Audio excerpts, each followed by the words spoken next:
সালাম। আসসালামু আলাইকুম। মুসলমান ভাইরা, আমরা ভালো নেই, কারণ আজকের এই মুসলমানের উপর নির্যাতন হচ্ছে, মামলা হচ্ছে, রক্ত ঝরছে, মুসলমানদের উপর রক্ত ঝরছে। আর রক্ত যদি ঝরে তাহলে মুসলমানেরা ঘরে থাকতে পারে না। আমরা দেখেছেন আজকে যখন এই গাজায় যখন ছোট্ট একটি শিশু পড়ে আছে, ওরা কেউ আসতে পারছে না। কুকুর, সে একটা বড় যন্ত্র, কুকুর এসে কেমনি করে বাচ্চা শিশুদের প্রাণ রক্ষা করছে সাথে বন্ধুগণ। তাই বলতে চাই যে ইহুদিরা তোমরা মুসলমানের উপর হামলা করছো, তোমাদেরকে আমরা ছাড়বো না, ছাড়বো না, ছাড়বো না।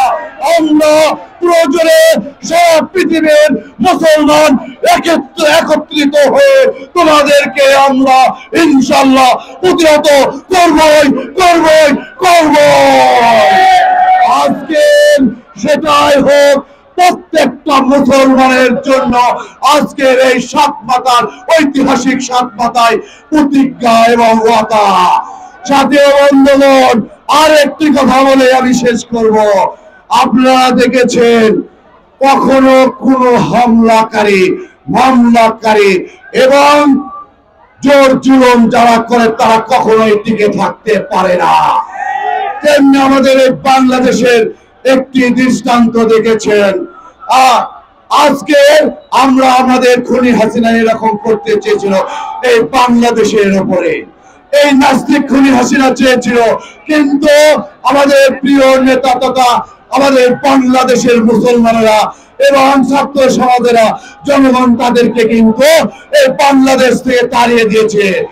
এইরকম ইহুদিদেরকে আমরা ইনশাআল্লাহ মুসলমানেরা দেখবো। হে আল্লাহ, হে রব্বুল আলামিন, আমাদেরকে দয়া করো, আমাদেরকে দয়া করো, আমাদেরকে দয়া করো, তোমার কারিশমা দিয়ে মুসলমানকে উত্তর করো রব্বুল আলামিন।